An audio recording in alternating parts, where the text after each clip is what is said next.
Hello, ladies and gentlemen, and welcome to yet another edition of Focus on Liberia. My name is Dennis Jar, and we are broadcasting from Atlanta, Georgia. In this special edition of Focus on Liberia, we're going to be looking at current national issues in Liberia, specifically the cabinet retreat now ongoing in Ganta City, Liberia. We'll look at the road funds, corruption, and at LPRC, that's allegations of gasoline theft at LPRC, and we're going to also be looking at the approved recast budget. We should there's a shift in our schedule now, so every Sunday at 3 p.m. and Saturday at 3:30 p.m. we're going to be live on Focus on Liberia TV and Prime FM 105.5 in Monrovia. As soon as the technical issues at Prime FM is resolved, we're going to be joining our uncle right there at Prime FM to be live. I want to welcome all our viewers from across the globe. This is Focus on Liberia, and we are broadcasting from Atlanta, Georgia. Our regular program, which is on point, that comes on every Sunday at 4 p.m., is going to be shifted to 5 p.m. to accommodate our new schedule at Prime FM. So joining me today to discuss these trending national issues, I have co-host of FOL Marketplace, Mr. Alex Coffey. Mr. Coffey, welcome to the show. Thank you, Dennis. Thank you. Thank you very much for having me. All right. Thank you. I want to also welcome the host of the J. Randy Dapo Show, J. Randy. J. Randy, welcome to Focus on Liberia. Yes, it's actually the T-Top with J. Randy, but thank you. You did well to at least recognize the name, but it's the J. Randy T-Top Show, and I would like to say thank you again. I think the last time we were here was like in 2019, so it's been a very long time. When you were in the hot seat for CDC. And I think I got my report card, my scorecard still standard. I did extremely well. So again, I'm here again to be here and not to be a stranger here again. But Dennis, thank you, and to your co-host Alex, thank you for the opportunity. This is a new chapter now. We are looking forward to a new direction of the country. So I think it will be a very unique and good discussion today. Thank you. Thank you, Randy, for coming. I also want to welcome Mr. Prince Panot Sharif. He is a diehard Sidician. He's also known by his name, We Are Barian. Prince, welcome to Focus on Liberia. In fact, Prince holds the show under the Palava House. Prince, we are glad to have you once again. Thank you very much, Mr. Jeff, for the opportunity for us to be here again. And let me say thanks to the panelist, the big brother himself, Honorable Ellis Coffey. You know, there are people who refer to as honorable because of the way they have lived their life over the period and what they stand for. It's not necessarily being elected as representative or senator. So I want to say, you know, I'm privileged to share this platform with a big brother, Ellis Coffey. And I also want to say to my own brother also, J. Randy Dapo, I want to say it's a privilege again for us to be on here. The last time I remember when we were on here, you know, we're discussing on the same sides. But again, it's a privilege for us to, you know, cross carpet on the other side and share ideas. So it's always a privilege. And to all of our listeners, our audience around the world, I want to say hi to each and every one of you. And I also want to remember that today, you know, yesterday others celebrated happy Abraham Day to all of our Muslims, brothers and sisters. And to Liberians who have come to listening to us, I want to say, let us be civil. You don't have to necessarily agree with me or anybody on here, but I think what is important is that we observe, a very conducive atmosphere as we agree to disagree. So again, I want to thank you so much for giving me the opportunity. Thank you, sir. Thank you, Prince. Thank you, Prince. We also want to welcome again our viewers from across the globe. We're going to be discussing national issues here, trending issues for the week. And let's start with the cabinet retreat. I read from the paper that President George Manneh, we are this week with the cabinet. They are on a 4-day cabinet retreat in the city of Ganta, that's in Nimba County. The retreat started Wednesday, July 6th, and it will be under the theme Pushing Forward for a Better Liberia. According to the release, the executive management release is day one of the retreat will feature discussions and presentations on the implementation status of the Pro-Po agenda for prosperity and development. They will be zooming specifically on the national economy, revenue generation, the management and coordination, and the president's 2022 legislative agenda. That's the purpose of the retreat, and they are there.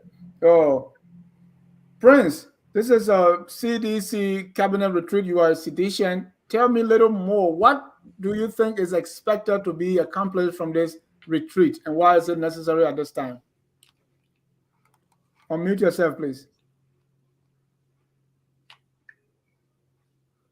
Yeah, again, thank you so much for giving me the opportunity. Like you said, it is a cabinet retreat.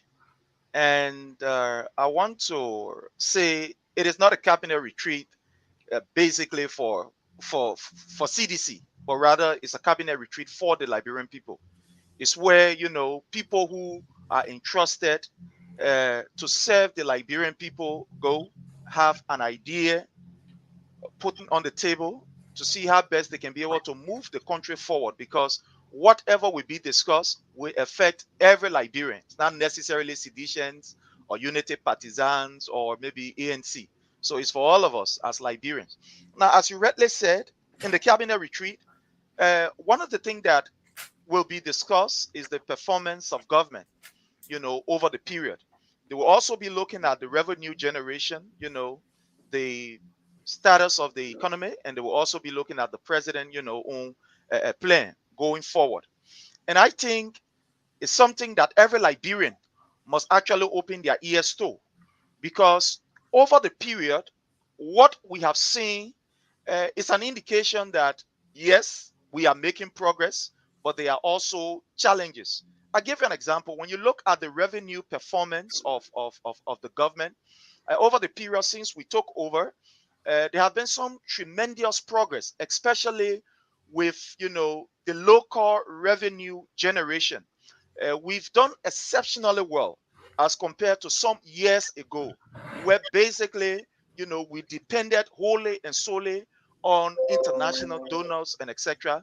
But if you look at our own revenue performance of recent past 2-3 years, you see that locally the government have been encouraging, you know, Liberians, and they themselves, they have been really forceful in seeing how best they can be able to pay their taxes, whatever tax it is, you know, to be able to pay. So again, we think going forward is very important. If we'll be able to develop Liberia, we must first of all look at what we can raise as a people before looking out there. So we will be looking at the revenue, you know, what we can do to be able to encourage, especially Liberians, Liberian-owned businesses, you know, to make sure that they are fair in paying revenues that will be used for the development of Liberia. Looking at the economic situation, you are quite aware that in 2018, 2019, we were faced with some serious challenges that today other nations are faced with, like Ghana, you know, Sierra Leone and other countries. But today, we can proudly say that we are doing well, you know, as compared to the previous year. So we are going back in our own, you know, safe room to be able to discuss how best we can make it better for the Liberian people. So this is something that is quite interesting, and I think every Liberian must pay keen attention to that and the outcome of that particular retreat, which is going to affect every one of us. Thank you. Let me go to Randy. Randy, this is the third retreat since President Weah came to power, the first one being in 2018. What do you make of the retreat this time, or especially when you look at previous ones and this one? What's different, and what do you think is the purpose of it? And how do you overall assess the necessity of a retreat at this time? Brother Dennis, and to your audience, this is not a presidential retreat. It's a decoy. This is a strategy to engage the political population of the people of Nimba County. People have understood and now know Mr. Weah for the past 17 years. how ironic it is that Nima County will be selected for the political retreat.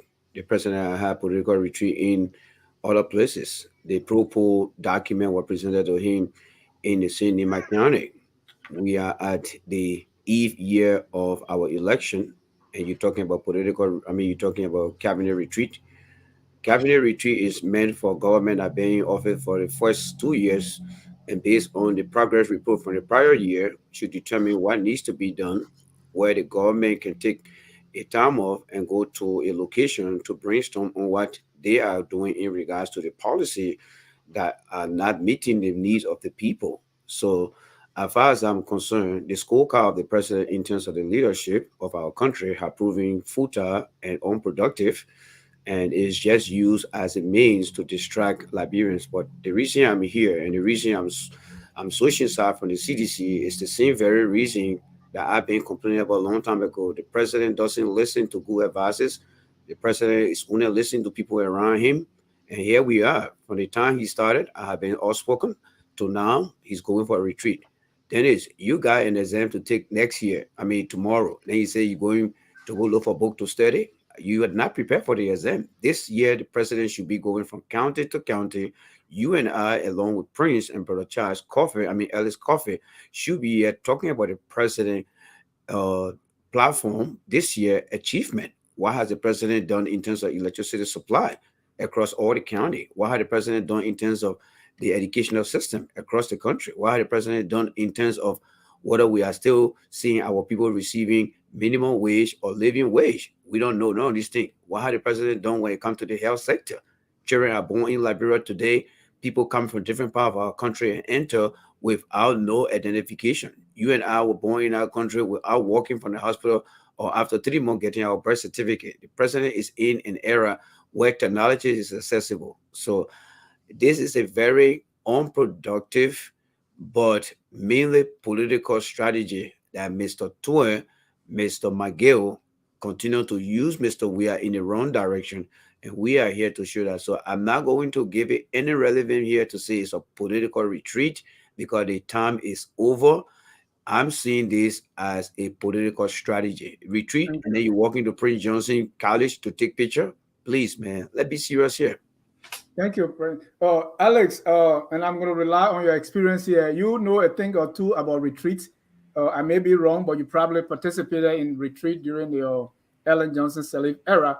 Tell me, what are retreats, especially cabinet retreat, used for? What is the purpose, and how is the WIA retreat now similar or different from retreats that you have heard of or participated in before? Thank you, Dennis.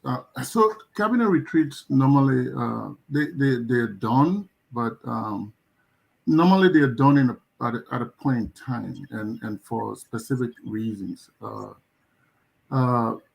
So like Randy said, sometimes you do it annually, maybe after your first 2 years, midterm. If there are issues to trash out, if there are specific projects to discuss, if there are specific people you want to bring on board to kind of highlight specific issues through, whether it's PowerPoint presentation or, short presentation, putting people on the spot, so to speak, to kind of say, okay, what has been happening, where we are, where do we want to go? So it's either on an annual basis or somewhere after 2 years or somewhere in the midterm, and for specific purposes and for specific project, and highlighting specific people who are holders or beholders of those different sectors in government. And so when you come from a retreat, you come with results. Say, okay, these are specific items we need to address going forward. These are things we need to factor into maybe the next year budget. These are people that we need to now highlight, okay? Then sometimes too, after the cabinet retreat, subgroupings are formed so that specific projects are looked at and to ensure that those projects are executed for the benefit of the people. and for the success of the government as well. So if you look back, because you have the experience, if you look back, is it different from retreat that went on under President Sirleaf or previous presidents, or is the same kind of? It's the same old? Yeah, my drawback with this retreat is it's too late in the game. It's like, okay, we haven't, it's like, let's re-engineer ourselves, right? If it's a re-engineering process, then you can say that, but it's too short a time. The government right now should be, any government for that matter right now, because election is a year plus, right? So at any government, any person in power who has another term to go, or even if the person did not have another term to go, as long as the person is either feeling the vice president or somebody else from the party, this is the time to engage with the people in terms of politics, in terms of, okay, or this is the time now for us to look at our scorecard and say, this is where we are.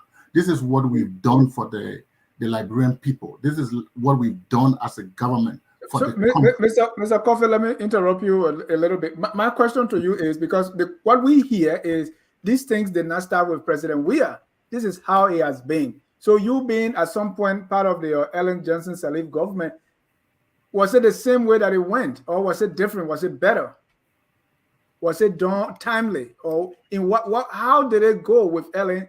And is your expectation different from what was done before to what Weah is doing now? That's my specific question. Yeah. So from my experience, cabinet retreats that were done in specific point in time, right? That's why I'm saying that I'm comparing that with this cabinet retreat. It's too late in the game. Okay. That's what I'm saying. So during Ellen time, it was done 1 year, 2 years. It was done periodically to address specific items and to draw attention to specific projects and specific people who were beholder of the different projects that will make the government succeed or to make the country succeed.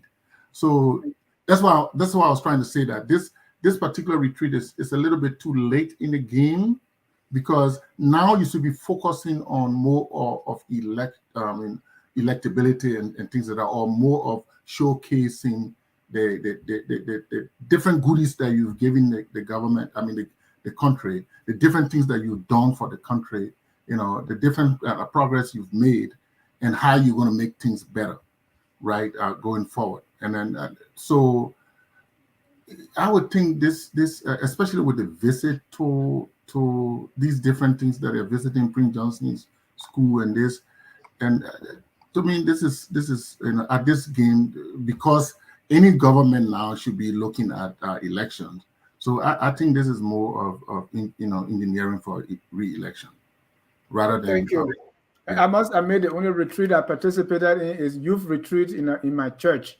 So, but let me come to you, Prince. From what I read, it says, has the cabinet meet in Ganta for a retreat, there will be a lot of sporting activity to spice up the retreat. On Saturday, that is yesterday, Ganta Old Timer will play a friendly match with the government of Liberia at the J.W. Pearson Sport Page.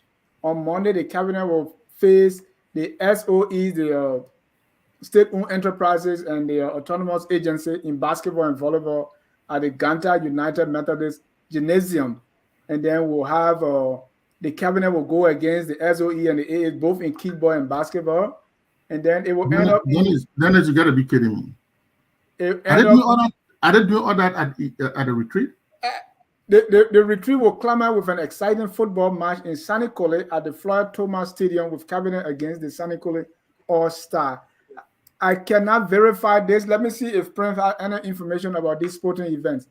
Prince. Maybe Prince. Thank you. Thank you.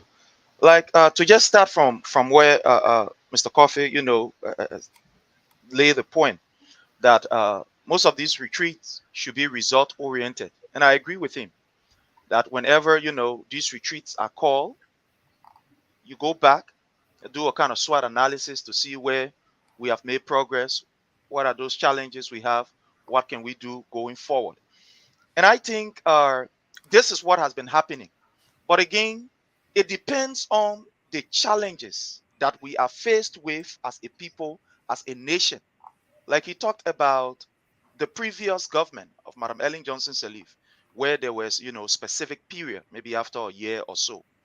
But you must take into consideration the challenges that we are faced with as a people, as a nation.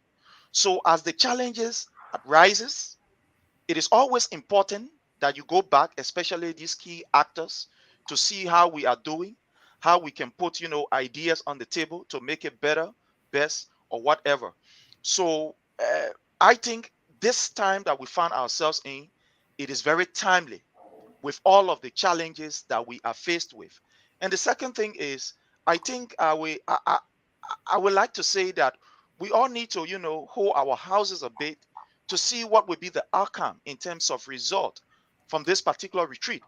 Because I understand that, people are saying, well, it's politically motivated, but let's see what will be the outcome of the result of this particular retreat. Because we saw that in 2021 when the retreat was held. We all know that when the government, came back from that particular retreat, we saw a robust approach to the economy. We saw, the way revenue were being generated robustly and everything was put in place in order for us to be where we are today. We also saw that in 2021, now that we are in 2022. So these are things we also need to look at. Also take into consideration when you talked about the retreat, it's not only about people going sit down. You also want to interact with your people. It's almost like taking government to the people. So I think the best thing that this government is doing is to make sure to have a kind of rotational retreat. I would suggest that the next retreat should even be held in Grand Cape County or in Lofa, where I hail from, because when you do these things, you allow the people themselves, to have that sense of belonging, that they own their government. At least government officials can be able to interact with the people. Remember that some of those areas, people have never even seen the minister of finance, the minister of finance, sorry, in person. Some of them Yes. have not even seen government ministers in person. So as these cabinet meetings are held in these areas, it gave But, also the people the opportunity to also see their government official, and it also stimulates the local economy. Remember now, because whatever that will be done there is money that they will be spending. So mhm. it's going to stimulate the local economy and to also identify so, so, with the so, people as so, we so discuss the Prince, national issue. Prince, I like Yes, when you sir. say let's wait for the results. What are some of the, what do you think will be the success? How do you think we're going to assess the success of this retreat? What are some of the things we need to look for as the result or as the outcome of this retreat? Let's say 2, 3 months after this retreat. What should we be looking at to say, oh yeah, the retreat was successful or not? All right. I think what we'll be looking at, one is a robust revenue generation, that we start to see after this particular retreat. Because remember, over the period, we've been doing excellent in terms Mm. of our own revenue generation. So after this retreat, we intend to see more engagement from the Revenue Authority, to their people, and Liberians responding positively. What I think also we need to look at is the government approach in handling this issue of the disadvantaged youth. Remember, quite recently, the government of Liberia launched this particular, project. Uh, Mm. $30 million project to be able to address the issue of the disadvantaged youth. So I also believe that this will be one of the things that will also be on the table, and Yeah. also job And, creation. and how you think the retreat is going to help the disadvantaged youth, as you call them? Yeah, it's definitely going to help because you have actors, you have state actors who are clothed with the responsibility of, implementing these projects. So I believe that that particular retreat, they will be looking at ways and avenues to see how best they can be able to, reach out. Like for example, the Ministry of Finance, the Ministry of Youth and Sports, that play a very pivotal role in the young people's life, to be able Th- to reach out to them to see how best, they can go out there to scout out for fundings, like maybe the Thank Ministry you. of Education, how the Ministry of Education can be able to help, the issue to be able to, give our young people who are being neglected by the system, a good Th- atmosphere. thank Then, you. So these are things we then need it, to look at. then is Yeah. I have I have a question for Junior Brother Sharif. Go ahead, sir. Brother Sharif, you're saying that the cabinet retreat will continue. You're even proposing that the next one should be held in Kidma or Lofa, where you hail from. We got about 15 months to election. So how often will you be, do you think that these cabinet retreat will be held? Are they going to be held quarterly? Are they going to be held annually if they have to go around the counties?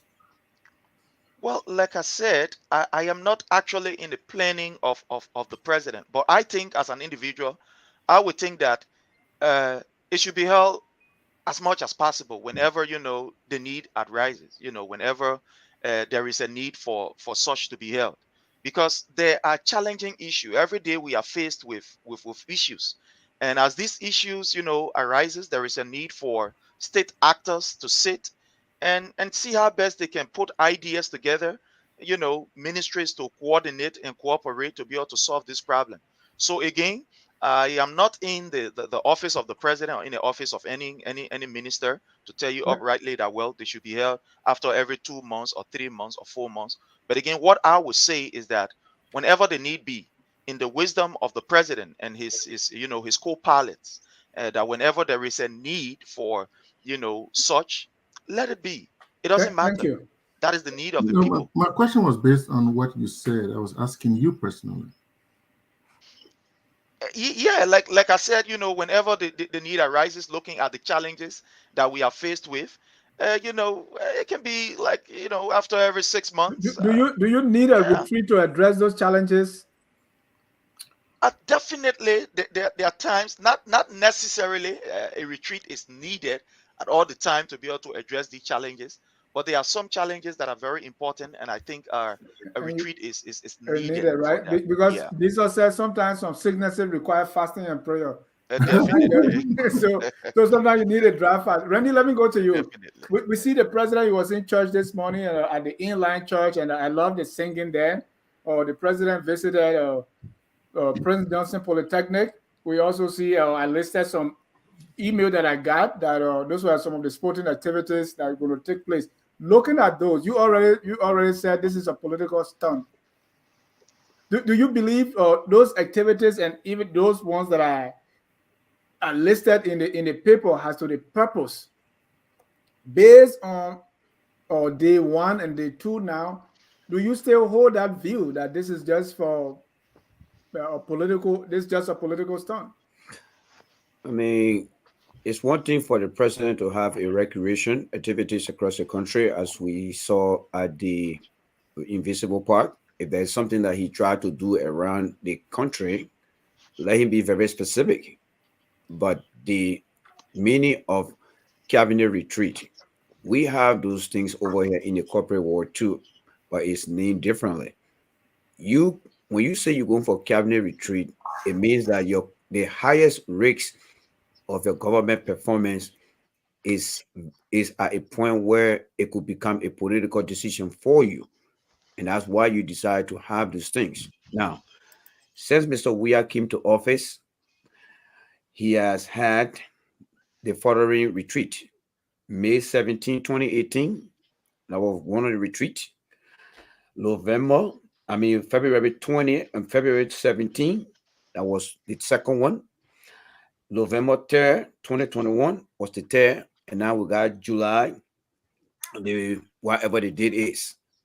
Now, how do you measure what was the purpose and what was the objective from each retreat? And how do you measure these things? When you go for a retreat, you address every minister performance, set a new chapter that will create a focus point and action plan, and then do the review to determine whether you are making progress. So the question here is, of all the list of retreat the president had gone to, where is the progress report? You see, when you have someone like Nathaniel McGill and Samuel Toy who don't really understand how administration works, it puts George Weah in a situation that he will never handle until he leave office.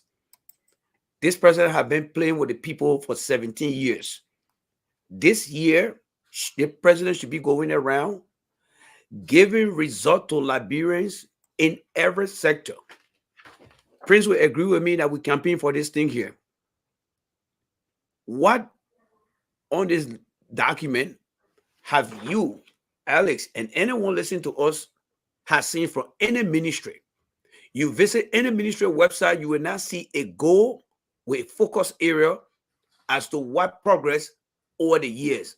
There are so many ways the government can determine a progress. Every 3 months, make 1 quarter. We have 4 quarters in a year.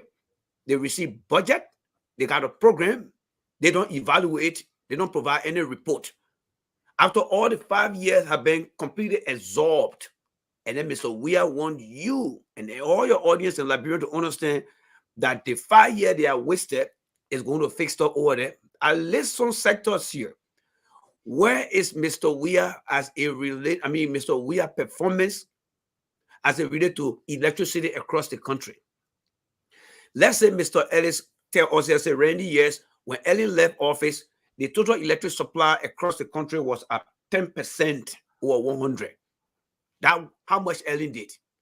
Where are we today with Mr. Weah 5 years in terms of electricity supply? This year should be Mr. Weah a chief report to the people of Liberia, not going to catch on something that show that your scorecard is not doing so well. But Randy, yes, who is checking the president? Because you talk, and I agree with you. You know that you measure the progress at some point and say, okay, from this retreat, this is where we are. But the president cannot grade himself. What is the opposition doing to be able not just to say Weah is bad, but to be able to present the numbers to the president and say, hey, this is your scorecard. Here is where you are. What have you been doing?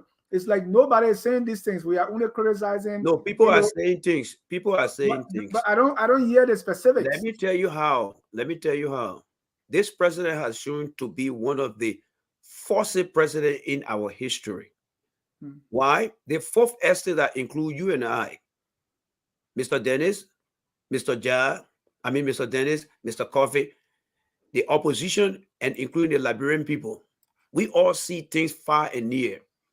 We have come on different platforms and voice our opinion. And everything we say are things that we see currently in the country. Instead of Mr. Weah taking those things and having a town hall conversation, what did he do? Once you challenge Mr. Weah on things that are not right, he take you to be the greatest opponent or opposition. So how does he improve when he take everything personally? The society is a check and balance system. It don't necessarily have to be the opposition. You run your show here. You're bringing things all here right now. Do you know how Mr. Weah is feeling right now when he listens to me talking here? He's outraged. He's angry. So those are things that cause his shortfall. And the people around him are the one now that showing you and I how unprepared since he took office and drove away the good people. The people around we are now, they have gone 5 years, Dennis, and nothing they have proven to show to the people of Liberia. So Mr. Weah has received, look, since Ellen left office, the ending of Ellen administration was the beginning of the Facebook Live proliferation. Mr. Weah in the history of Liberia has been so fortunate to get Facebook Live of many Liberians across the world giving different input. But this president and his orbiter of people just decided not to listen to nobody. Who will say, Paku, you strong. That's the only message that Mr. Weah listened to. So this thing, Randy, before I leave you, you've been strong on Mr. McGill, Mr. Tue, and now the president. These are your friends. You work with them. You know, you guys were on the same, on the same table. What changed? Well, one thing you don't know, the friendship does not compromise the interest of the people. Okay. Tue got children that are living good life. You got children that are living good life. I have children that are living good life. That is what I see as an equilibrium. But when you are in a position that provides services to the people and you tend to look the other way, then there where my friendship stop. My friendship stop with them based on what I feel should be the right thing to do. You see the reason why I'm not in government today? Not that I couldn't begin government. Mr. Tue had approached me several times.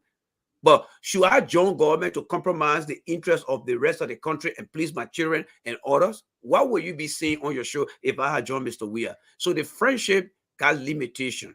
And that's the limitation that we're walking along with. We're still friends though, unless they want to turn against me today, that's fine. But Liberia come first. The centricity of Liberia means we should put everything below our value for our country.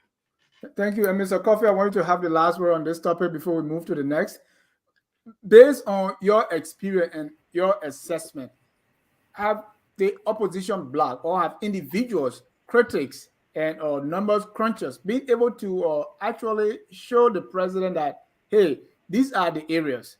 This is where we were and this is where we are now, and you have not been able to accomplish X, Y, Z. In concrete, specific terms, have we been able to do that as a way of holding this government accountable?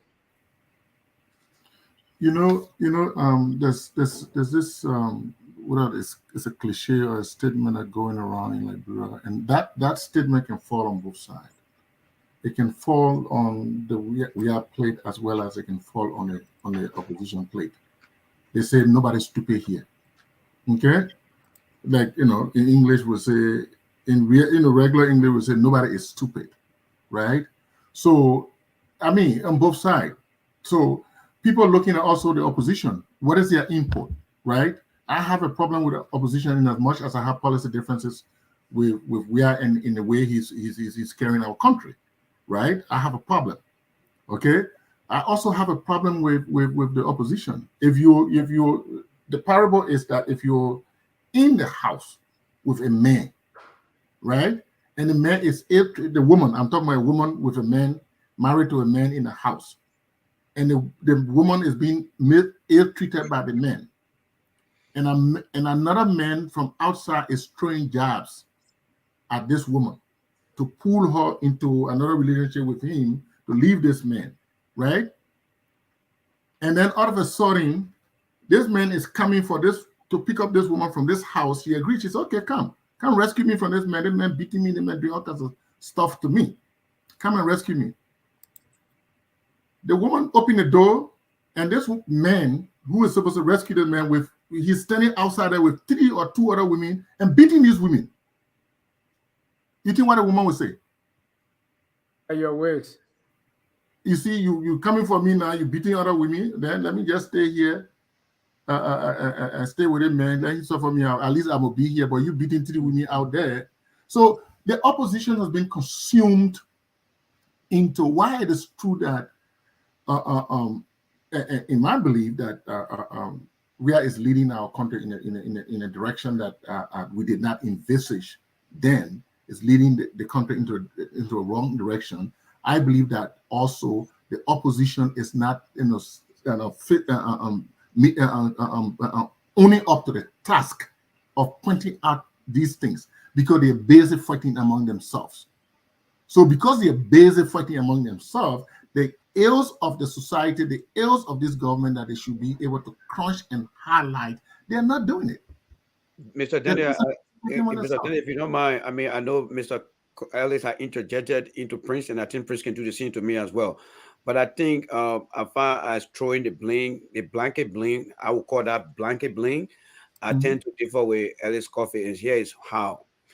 Mr. Comey has been very openly criticizing this government over time, individually, collectively. That means as part of the CPP and as an individual. There are many times that he has called on the government of the too much stealing going on.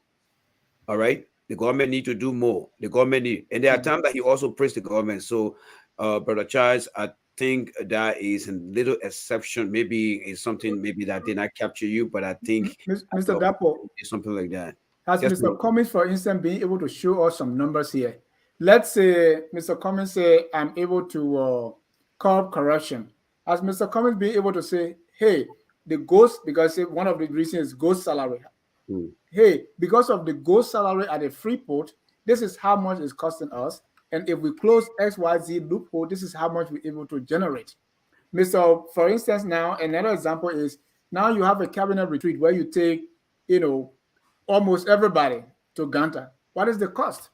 As Mr. Cummings being able to do some cost-benefit analysis and say, hey, all these things that you are able to you think you can achieve them this way without even going to Ganta and spending millions of dollars if you could reach to the same goal at this cost. Those kind of Yes. numbers crunching.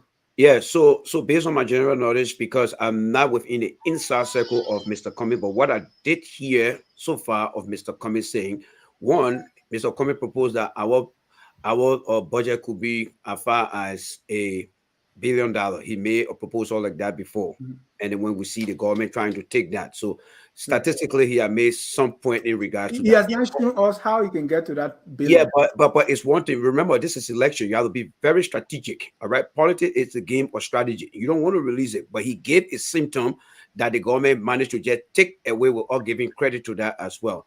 Mr. Comey, on the other hand, too, has spoken about the too much waste.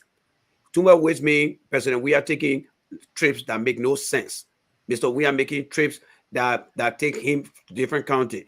These are figures that he putting out there. But how much can he recoup if he stop those weights? How much the dollar figure?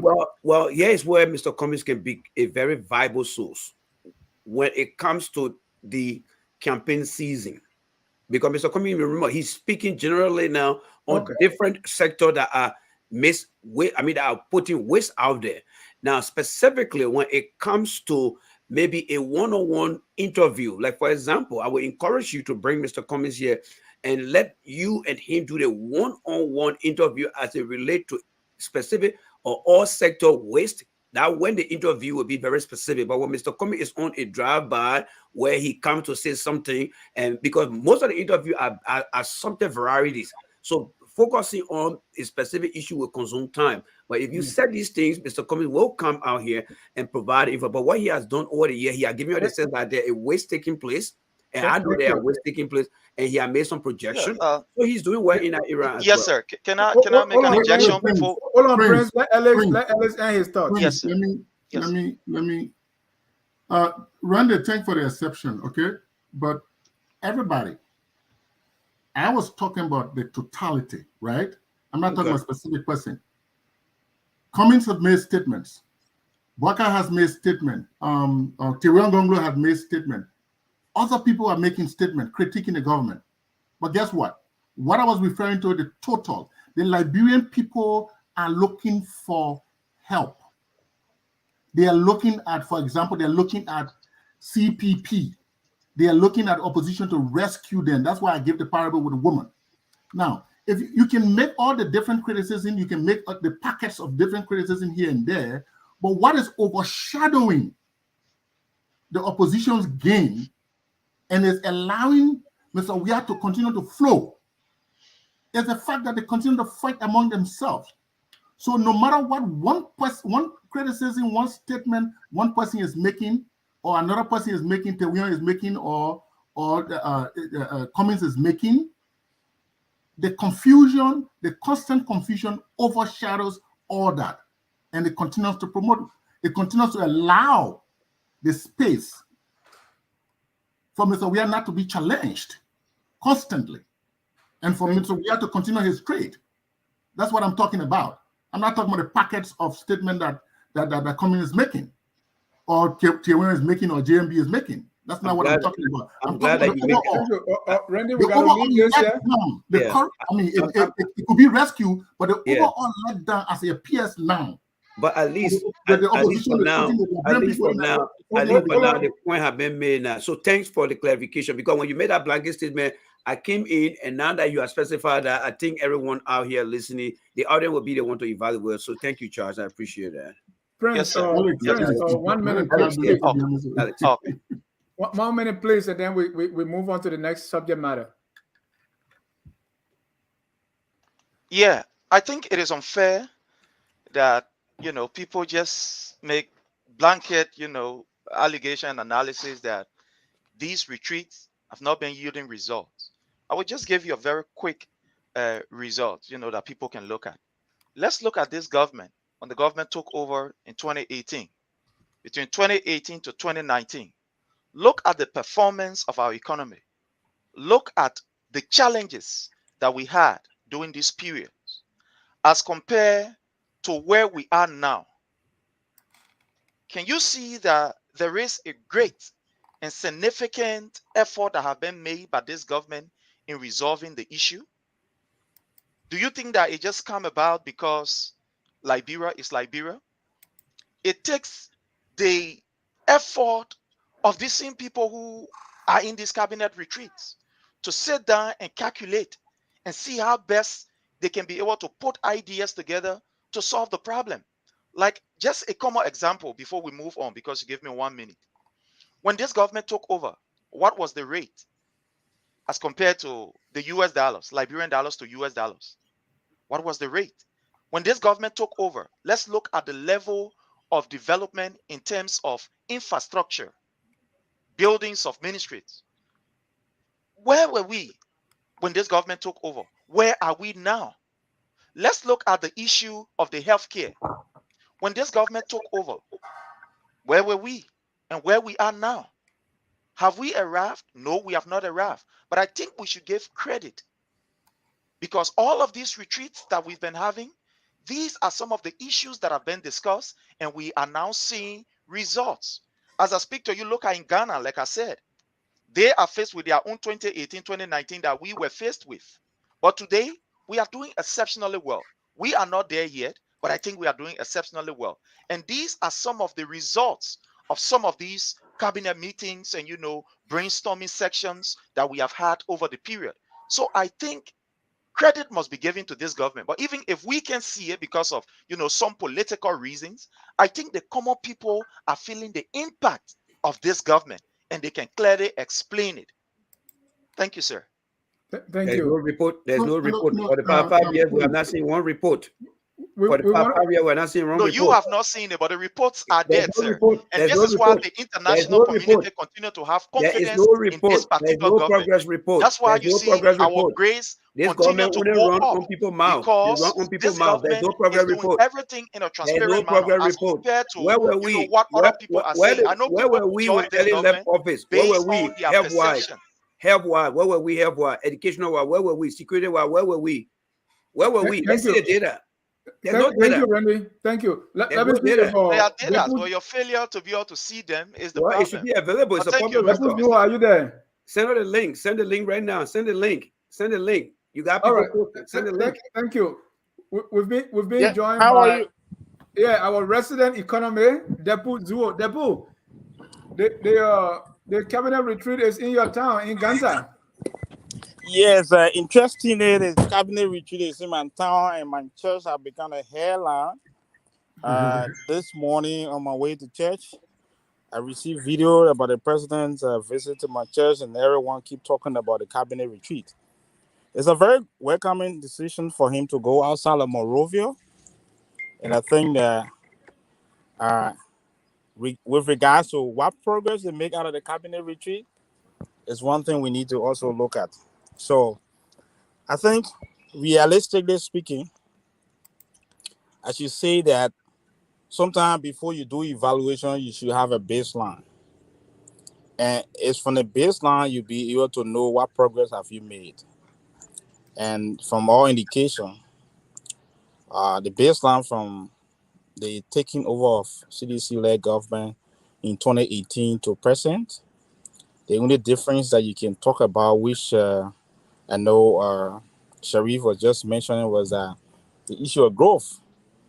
Economic growth indicators of saying that the economy has grown is projected to grow by 3.2% in 2022.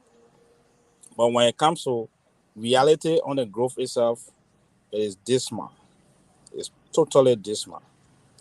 If you look at it realistically in terms of school enrollment, which is, let's look at the human phase or human side of development. School enrollment had dropped tremendously. The literacy rate of the Liberian people had declined. Life expectancy that's supposed to be 66 had come to 64. So in reality, we are going downward. And if you look at it realistically, a country that was actually far behind in the budget of 80 million that was brought up to 570, and you taking over it with all the electricity arrangement, everything in place, we should be accelerating instead of decelerating. So realistically, the cabinet retreat I don't know what they hope to achieve after 5 years, but it is necessary for them to sit and understand maybe at the end of the day might be more a blame game. For example, I was telling one of the young person who called me about the president donation to the church of 10,000. I said, "Oh, very, very good. But this is a church that has a college that actually the board of the college. Yesterday we raised more than 10,000 here in the United States. But in reality, there this college was receiving $65,000 subsidy from the government of Liberia. They took over January, half of the money remained with the government, and they cut off the subsidy for this college. But this is a college that provides education opportunity. So if you look at 65,000 and 5 years, 325,000. If the president is coming to give you 10,000, it's just that he's coming to say he's giving you breakfast when you've been hungry for 3 weeks or 5 weeks. Someone is giving you breakfast. Some of these things are reality that the Liberian people need to listen to, and how we have say pro-poor, but we have lived beyond poverty line and left the people in poverty. I was one of those right in Ganta. We launched a PAPD in 2018 in Ganta. If you check there, the private company, individual companies that are operating in Ganta today, see how many of these private companies that are owned by Liberians that are working. How many of these companies have been giving subsidies? How many of them receiving support from the government? Nothing. But instead, they are being heavily taxed. So these are things that need to be reviewed as they do the cabinet retreat in Ganta. In addition to the issue of helping the Liberian businesses that are striving, that are even some of them are breaking down today. What the cabinet is supposed to be reflecting on.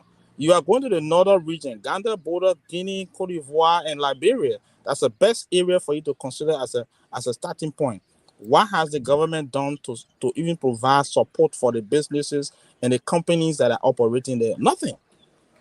So let's see the cabinet retreat. Interestingly, I just told myself the issue of politics is different from economics.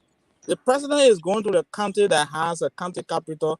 Good, they are right in Ganta. You know why the president had not gone to Saninkole to the presidential palace to live there? He never stepped there. It's not renovated, but he's in the senator farm, Senator Coon's farm. What's the benefit of this government, of this leadership that someone will be thinking about? Imagine that. These are so many questions. Is it a pageantry or some kind of fan fair they're going for? But realistically, in terms of leadership, I said to myself, I think we need to reflect a little bit on what it takes to provide leadership and to be in the political party. What is important here now, Liberians need to look at their lives. How was it 10 years, 5 years ago, and how is it now? These are questions that we need to ask ourselves. How was I living 5 years ago, 10 years ago, compared to how am I living right now? That's the best evaluation the cabinet retreat is supposed to be doing right now. Thank you, Mr. Zuo. You agree with me that that's FOL resident economist, Mr. Depu Zuo, whose fingerprint is on the PAPD. And we're going to change gear now and go to the road fund. The road fund. We start hearing some things about the road fund. And before we start about the road fund, let me ask Alex to give us a little background, because the road fund was established definitely to build roads, and it's kept somewhere in an account that we use it only to expand on road, the building of construction and the maintenance of road. Here's how they wrote about it in that road fund document. They say all funds of the National Road Fund shall be held in the fund account, from which disbursement shall be made solely for the purpose of financing the approved annual road maintenance expenditure program. And the redly it ends there, but what it says there, the redly related cost has hereby required in this act, because this was an act of the National Legislature establishing the road fund in 2016. What we are hearing now is they are using the road fund to pay salary. Mr. Coffee, give me a little more on the road fund so that somebody who has never heard about it can understand what really it is and what is the issue we have with it now. Yeah, I mean, earlier I had a question from a GM brother, Prince, there, but I think we moved on now, so maybe I'll ask him when we get in other matter. The road fund, as you really said, and the Road Fund Commission was established to manage, by the law. So it has an act of the legislature. Like any other institution, it has an act. So they're supposed to charge certain amounts on basically road usage, but it's more on petroleum, right? And then road users. So these funds are supposed to be kept in an account, an escrow account, all right? And the international community were part and parcel of all this. So they too, they have a portion to add there, right? They too put some money in the road fund. So the road fund, and it has a whole format, a whole secretariat, a whole group of people that sit and discuss on the money usage and things like that. And they do different approvals.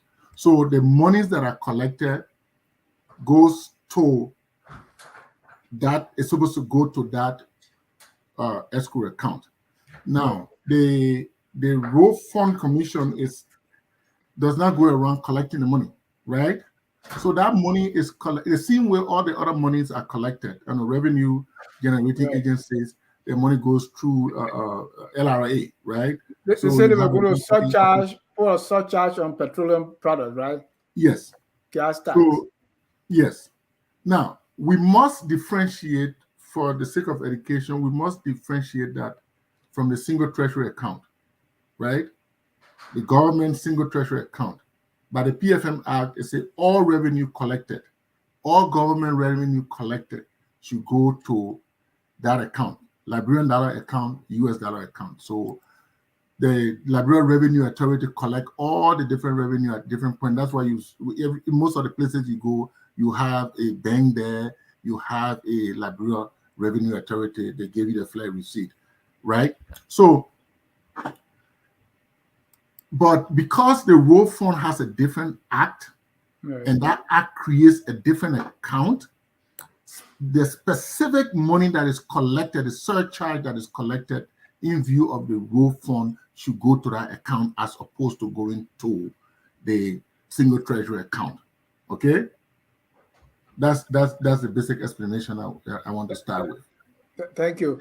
Depo, we're now hearing that. Wait, let me add the expenditure. On the expenditure side now, okay. The road fund should be used to maintain road, not to build new roads and things like that. To maintain roads and bridges, to do repair and maintenance. Potholes here, bridges breaking down, we need to patch it so it can break down, and things like that. So, and it's also, it filters, don't forget now, it also filters into the budget, right? Yeah. Because even though the Road Fund Commission is there, but the Road Fund Commission, the same way they don't collect money, the money is collected by LRA, they don't execute the project. The projects are executed by Ministry of Public Works. So by that design, the money flows through the budget.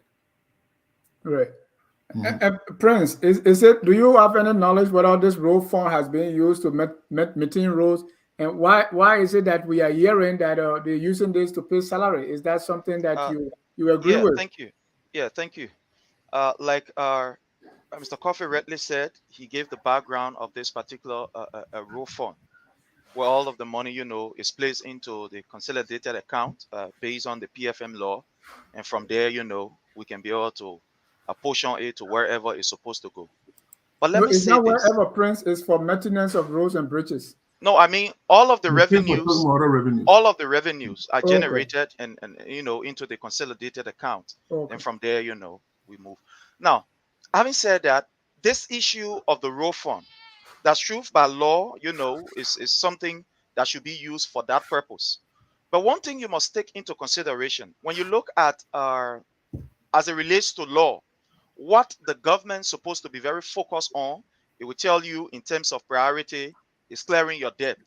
You must be very, very, very focused on debt, issue, whether it be internal or external. But again, when you have issues that are of concern, that are of security threats, that has the propensity to be able to even bring down a government or to be able to revert the gains that we have made over the period, what do you do? Somebody say competing priorities. What will you do first? Will you look at the issue of the debt, or will you look at the issue of the salary? So it is the same way with that of this particular row fund. Right. There was no crime committed. Now, once there are issues, for example, the government was faced with this issue of salary. It happens with how you call the account that we had with the international The donors, where we donors have to go there. Yeah, we have to go there to, and take, to and dig take hole money and from cover there. hole. Yeah, that's good, to deco and cover. Now, these are things that are not strange in any government. It's not strange. That happened during the regime of Madam Ellen Johnson Sirleaf. It was resolved. Like under this government, like I said, when you look at the first 2 years of this government, there were challenging times. And when we talk about the issue of salary, these are things that are very, very important. The issue of salary you are paying, you are talking about, is attached to security, it's attached to our peace, our security, and etc. So what the government did, which was not a crime at all, was to see how best they can be able to take from that consolidated account, from the row fund, to be able to settle the issue of salary, which is not a crime. Thank you. It is not a crime at all. In other words, when you are pushed against the wall, you can rob Peter to pay Paul. Well, it's not. I don't want to say you can rob Peter to pay Paul. That is not. I would not want to use that particular choice of words. All right. But again, when there are competing priorities, you're talking about roles and you're talking about salaries, which cut down to security. We cut down to the common market women, that are there. We cut down to my son going to school. What do we do as a government? It's almost like your child is drowning and the door is also drowning. Let's take it this way. Now, thank you. Where will you go to? You will go to your child, or you will go to the dog? I think you go first to your child.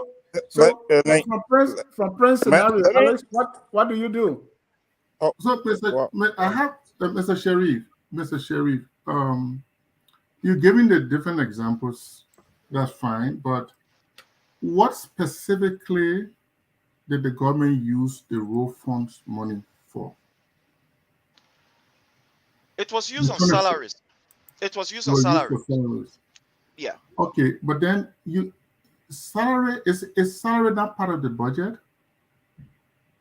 Well, salary is part of the budget, but remember now, sometimes we have challenges in raising these revenues. So whenever there are challenges, those areas that we think we can be able to, as a government, I'm speaking as an individual, but I think as a government, those areas that we think we can be able to get money from, it's just wise that we do it in order to solve the problem.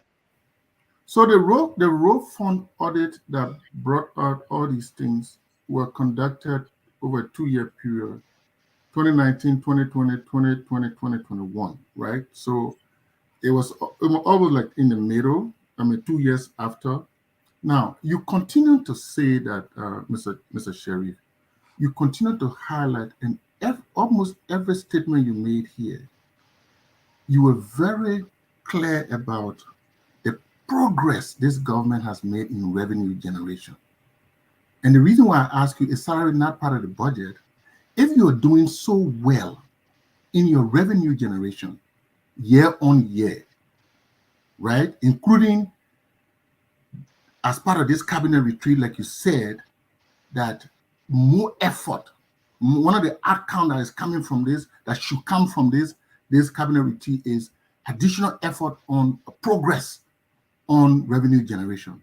So, and budget is such that you have the revenue side and you have the expenditure side. And the revenue got to be there for the expenditure to be, the money to be spent. So if you are doing so well and meeting your target and even exceeding your target, like I've always heard from the government and I'm hearing from you, why is it that you were not able to raise the revenue to pay the salaries? Now you had to go to the row fund to take money from there. The other time you went to the donor money, you took money from there. We are hearing all kinds of places you're taking money from to meet other budget priorities, including the fact that most entities in this year, most entities are not having enough, or they're not having operational funds at all to function. So what is this thing about revenue targets are being met, they are being exceeded, and that you said here? So if we're collecting the revenue, then why are we not paying? Why are we going to the other places to take money from, Mr. Sharif? Yeah, like you rightly put it, and I will continue to say this, that whenever these revenues are raised, it comes with challenges. As a nation, we are faced with challenges almost all of the time.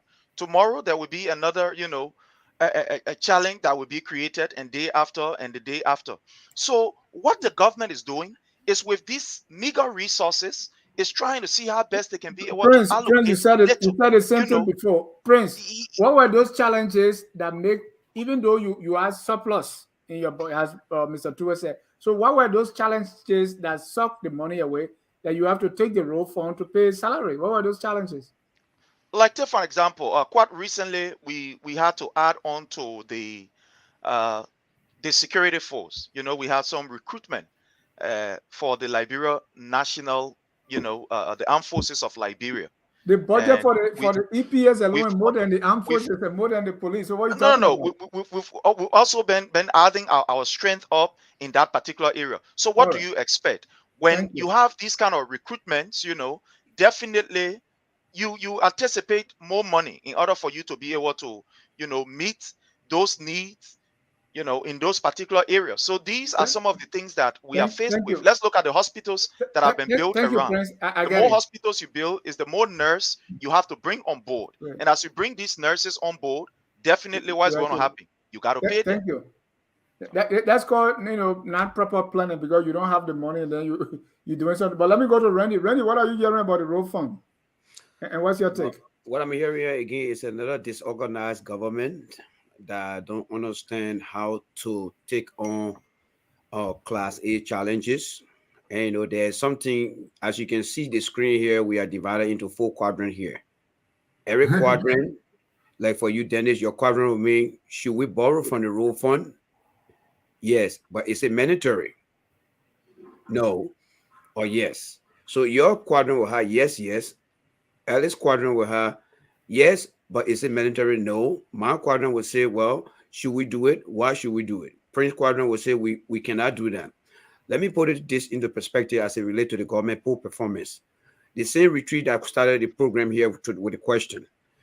It engaged what? Every ministry that has its function, right? So what you think with the retreat? Every ministry should be looking at what their roles and functions are. How do you determine that you may face a risk ahead? It's by setting your goal, setting your agenda, setting your priority area, and measuring your performance at the end of every 3 months. Mr. Weir doesn't have those things. So what does he do? He roll over all these things. Again, Mr. Toy and Mr. McGill, who are the 2 drivers that Mr. Weir believes in. Mr. Weir said Toy is the smartest man. But how can the smartest man keep leading this country into the wrong direction? Specifically, Mr. Toy can say he was doing salary harmonization, right? That means that he looked at the entire structure and said, wow, we got too many ways here. Because Mr. Cummings spoke about waste. So how come can you say you do salary harmonization that's supposed to keep you in confinement of how you should manage your money so that you can go and borrow? Even the United Nations, the IMF say, watch your borrowing ceiling. All the financial institutions that guide us in everything. It is one thing to borrow from the donor fund that the UN embassy was concerned about, but what lesson did they learn? Nothing to learn from that.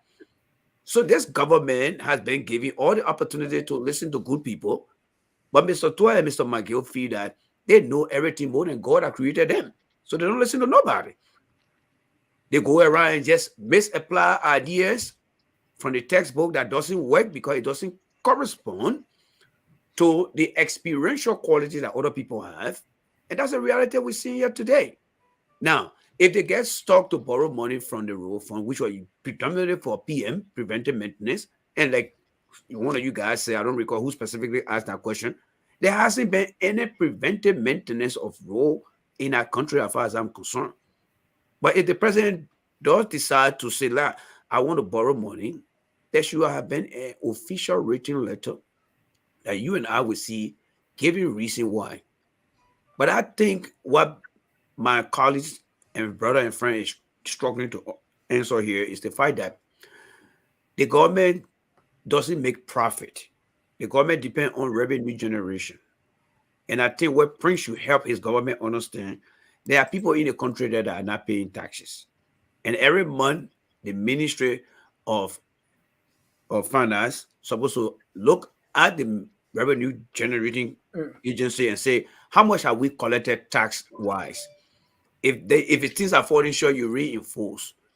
But they are now willing to do these things. The national legislature too, they are taking heavy salary more than what they are putting out there. If they cannot address the issue and then want to go into the road fund, then that means that the we are government is not really in the interest of the Liberian people. And I think others will agree with me that the whole budget that is set every fiscal year, the national legislature taking a very large amount that even if the generating community that are supposed to pay taxes to the government cannot keep up, the little they get for the first 60% of the taxes go to them. Yeah. So it creating the kind of problem. So it just goes to show that the government and the cabinet, especially the finance minister and Nathaniel McGill and George Weah, they have messed this country up in any way possible. And for any reason they give them any opportunity, it will be worse. Thank you. Let me go to Depu to put this in perspective. Let us not forget about our domestic debt. It has risen. And the last time when we saw all those that were paid for domestic debt, we saw some funny names, including Propo Media. Mr. Depu, you were one of those who put pen to paper when it comes to the PAPD. How did we get here? How is road fund being used now to pay debt or to pay salary? It's total financial or fiscal indiscipline that led to that. That's a short way to describe it. There you go. It is fiscal indiscipline. Because budgetary adherence is one thing that should be the hallmark of the PAPD, in the sense that if you are going to go beyond what is appropriated and approved by the legislature, you should be looking at any expenditure that will have some positive impact on the economy or investment activity. But if you are going to leave your budget that already appropriated salary and everything is collected, and you are balancing your budget and borrowing road fund to pay salary, it means that there have been off budgetary expenditure, which is obviously in the fiscal rule is fiscal indiscipline. So I don't know whether Prince Sherry is aware of why it is, what the PFN law says.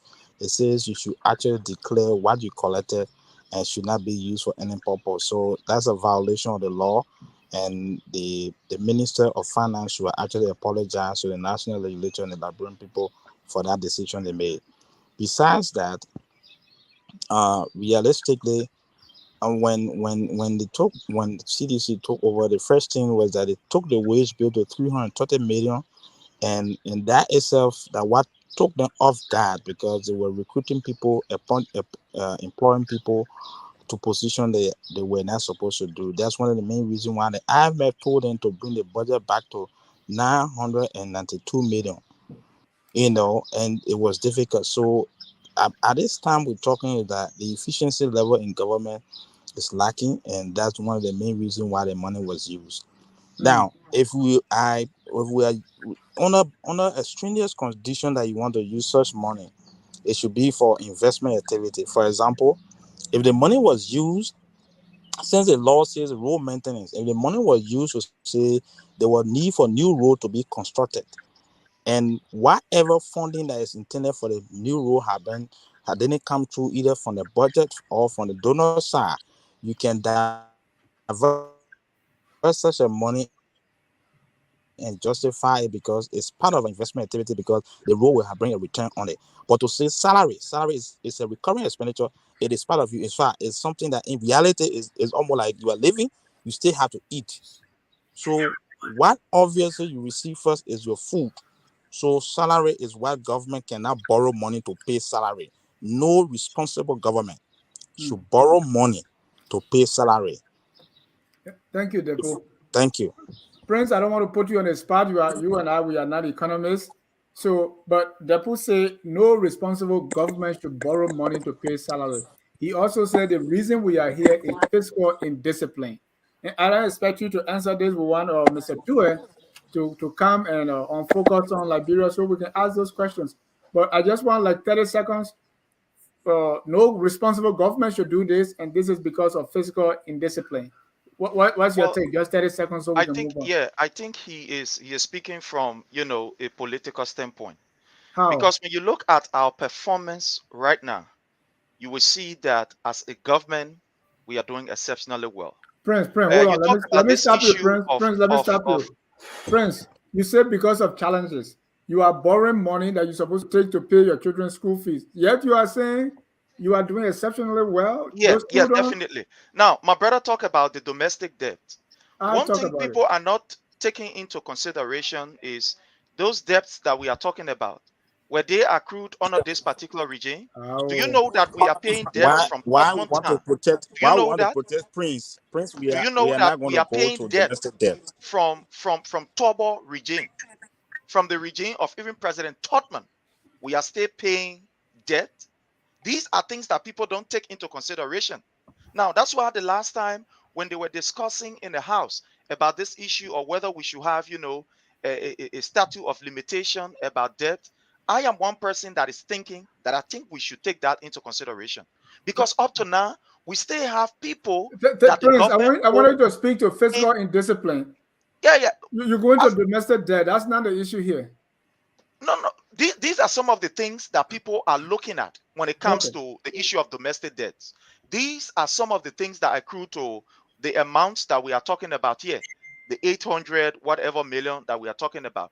But when it comes to fiscal discipline, I can tell you that this particular government is doing well with the fiscal discipline. Let's take for an example the salaries. One of the areas that we can know or we can be able to judge this government on is the government performance in terms of salary with the last few years.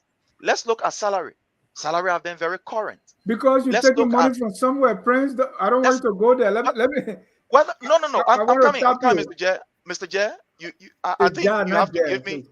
yeah, Mr. J, you have to give me the same time that you gave others. Yeah, but I you are think it's going fair back to the enough. issue that we already dealt with. That's No, what I. no, no. I'm not going back to issue that we've dealt with. I think if you give me the opportunity, it's going to be very No, good but the as you are issue giving here is other they are using the the road fund opportunity. to pay salary, and you are boasting that salary is current. The money you Whether are we using to pay salary is not your money. whether we are using road fund to pay salary or to do this or to do that, the question should be: are we doing it in isolation with the legal body that is charged with the responsibility of giving whatever ministry the authority? Are we doing it in isolation with our international partners? Now, every amount that is taken from whatever to be able to, solve the problem on the other side, this is done with the acquiescence of our international partners. Like you talk about this issue of the money that was taken from the road fund. It was not a decision that was taken by Honorable Samuel Tue alone, or maybe the folks there at the Ministry of Finance. It is in consultation with our international partners and with the approval of the House. These are things that people must understand. I understand what my brother say, Nathaniel McGill, the Honorable Nathaniel McGill and Honorable Samuel Tue. It is because, people have personal issue against these people, which I don't, I don't want to discuss. We are here to discuss the progress. So if you look at the progress that we are making, especially in terms of salary, we are doing exceptionally well. Talking about the road fund, do you have any paper or do you have any audit that have been conducted proving that there was an allegation of corruption or there is corruption in terms of this particular amount that was taken from here to here? All of what we are seeing is the public own sentiment towards these things. That because the government is trying to be transparent enough to tell the Liberian people that, well, this is what we are doing to be able to solve this problem, and this is what we are doing to solve Thank this you, Prince. problem. So people look at it and take it out of context as perception, an allegation of corruption.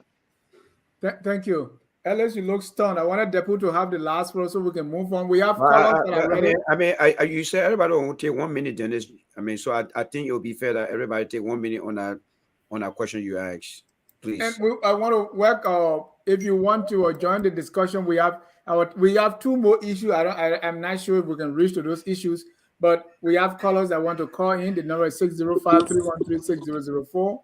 The code is 791-403. 30 seconds, Alex. Because I saw your face, is like, what is Prince talking about here? So go ahead. No, Dennis, Prince is my junior brother, And I just want to for him to make some clarity on some issues that he talked about. But I'm listening to All things. right. Thank you. Randy. Let me come in early. Sorry. Yeah, let Randy come and then you can come in the book. Yeah. So Use your 1 minute. yeah, your economic analyst here, he already said it, and I just want to piggyback on the financial indiscipline. That is a classic word that you use for incompetent behavior. All right. So the government of George Weah continue to violate every guiding principle that any government is supposed to take care of. The debt, when Eden came to power, many of Liberia debt were gone. They pay everything off. We started from scratch. But if we are inability to maintain and control everything that he put in the hands of Minister McGill and Minister Toy, I'm not going after these two guys because of any personal reason, but lack of professional and intellectual abilities. That's all I'm trying to say here. We are still friends, but when somebody lack the ability to make things, the reason the argument is not going in favor of the government because of the government inability to perform. The road fund is the road fund. Whatever the government has defined or anyone has defined for the government, they always take the alternative route. It just goes to show that they are not only financially indisciplined, but leadership-wise, they are not competent to do anything right now. There are more mistakes than what they're doing right now. Thank you. Depu. Yes, I know a side that I listened to Prince regarding this whole issue of domestic debt. I will tell you clearly that the first thing that the government will always want to do in terms of debt sustainability is to first of all avoid incurring debt in the first place. And it will take you right back to what I said, indiscipline, fiscal indiscipline. So you spend what you can collect. You don't go beyond what you can collect. The next thing that there is that if you owe anyone, you look at the prioritization of the debt. The domestic debt, there are other companies, there are other people who are on the books that you think their activity is very paramount to the growth of the economy. You take that into consideration to say, oh, let's settle them.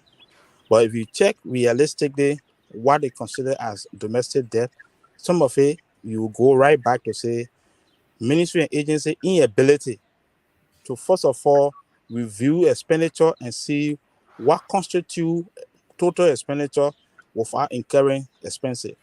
I'll give you just a typical example. And one of the main reasons why I want for people to listen to me if President Weah is listening.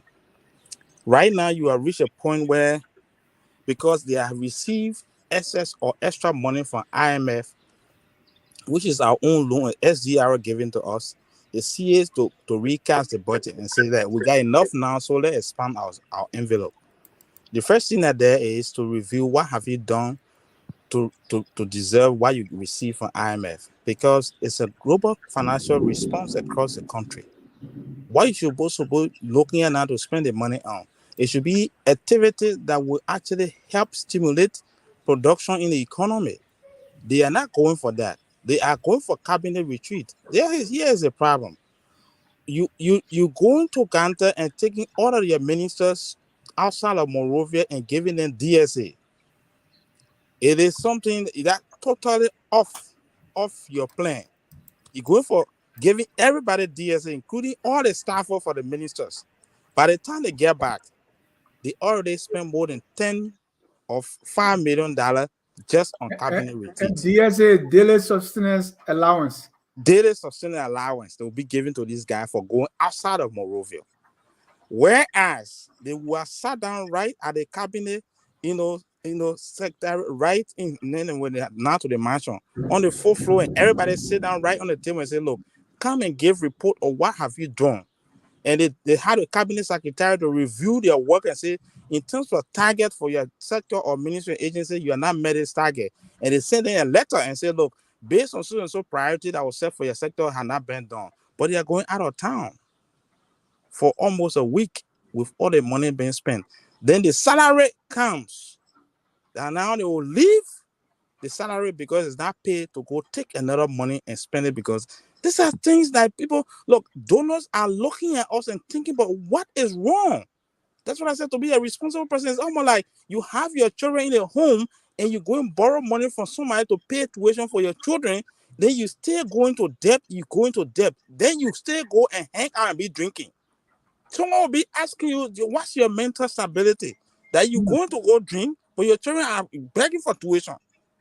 That's the kind of situation we find ourselves in as a country. It requires our self-discipline. Say, look, let us spend what we have. In fact, for now, let's cut down so many things and make sure that we are not into debt. Companies that are domestic companies will pay them, then they can use their money to pay their workers, and the economy will stimulate. What are we doing? Nothing. Thank you, Depo. I like how you're doing it. You know, the example there is you have your children, they have not eaten. You borrow money so that you can buy this, you know, I don't know if any of you have eaten cassava with pepper soup for breakfast. You go borrow money to pay that, but yet you're going to party. I want to, our time is fast spent because I want to bring in calls. We may not be able to cover the rest of the issue. I just wanted for us to, Ellis, who's in accounting and finance, and then deputy economist, to really explain this new thing called recast budget that's been approved. What is that? You know, just as a way of letting our audience know what it is, what's the purpose of it, and why do we have this recast budget? I mean, this is the second or third time I'm hearing about it. And then we can take calls. Ellis, why do we need this? What is it, and why is it happening at this time? Well, government or anybody can recast a budget based on certain occurrences. Okay, sometimes in government we have something they call supplemental budget. When you get additional revenue, for example, and then you do a supplemental budget, then a supplement to the budget, then you do a supplemental budget. But recast can be sometimes if you're not meeting the revenue target, then you recast your budget downwards. Okay. Right. So Ellis, make it simple. So you are supposed to raise 10 million. You are not able to raise the 10 million. You raise 6 million. So what do you do? So, for example, in this case, say for example, in the Liberian government, Liberia said they're taking a budget to 786 million, right? Right. So, and then we noticed that the Metal Steel deal, there are a lot of issues with it. Okay, so some of the money that's supposed to come from Metal Steel will not be coming forth. So the government can do a recast budget, recast to occasion that, so that the budget, the number will go downwards. Right, adjust the numbers. Yeah, or maybe the way they're having this electricity problem, right? They issue the fact that they have to pay some money to the Ivory Coast, and they're talking about 60. They had a meeting. There was a $60 million they needed, and some other things. So then we'll move money around. So as a result, they have to go back to the legislature to get approval for those things. But my thing is, sometimes also on the flip side, the recast budget can be a tool used to get out of the trap of budget shortfall. Because if you don't do that, then you can get in the budget shortfall. And I've seen the government have done some recast in previous year, as well as supplemental budget in previous year as well. So it looks like it breeds an element of financial indiscipline and things like that. So it's a red flag for those things that Depo was talking about. Depo, I want you to add to that, and then we can go to our callers. I just wanted to be for education purpose. We're not going to argue it. Yes, we're not arguing either. The reality there is that the recast has been done regularly in this administration to avoid the quote-unquote budget shortfall. And that itself, I also blame the national legislature, because the first thing before you approve, you should make sure of the sources and the expenditure are tied, and in such a way that you don't have to come back. And that's why you do a review of your past expenditure to ensure that what the people are talking about are appropriate and will definitely be able to collect. But in reality, it is sad that we are doing recast. But interestingly, one of the points that just, as Ellie says, a red flag is that, interestingly, you just have the budget finally approved a month, less than 60 days, and you go and recast within a period less than 90 days. There is something wrong. Something is wrong. And that money is being redirected to political funds. Something is wrong. The national legislature is becoming almost like an executive that is responsible to collect and spend money. Therefore, they don't do their work. No one will tell you that in 60 days, that what you approve in 60 days have been changed so quick. What went wrong? What information didn't come, or what information that was not available to the fiscal authority, that maybe there will be this situation. The Ashland Material thing was clear. It was in the glare of the national legislature ahead of time that, look, these guys are looking for a way for the government to sign a 5-year deal to give it to them. And the benefit for it is this. So we did cost benefit analysis. Say it will cost us $110 million if we take $30 million from this Ashland Material right now. And we did a cost analysis and give it to them, cost benefit. If Ashland Material D is crossed today, you give them this amount, it will be losing $110 million in revenue in the next 3 years if we give the $30 million. So what is there that you don't know? The issue of the IMF support is something that is clear. The spring conference and every discussion was held ahead of time. Why these discussions were not made? So these are things that we need to look at the country. Not as soon as we have said finance minister, minister of state. I'm also thinking that, look, leadership in the country from all angles. That you see the national legislature has also become a team of financial players who think how much can they get from the sector. So therefore they care less to do due diligence. And without the due diligence, these are things that pull the country to the disaster that we are headed to. Thank you, And Mr. another point is that sometimes when you're doing this recast too, you there has to be a reason. So you have to look at your actual performance. So you have to do a fiscal outturn for the last 2 quarters, right? Because we got the March quarter and the June quarter. So you have to do a outturn. I think that's the.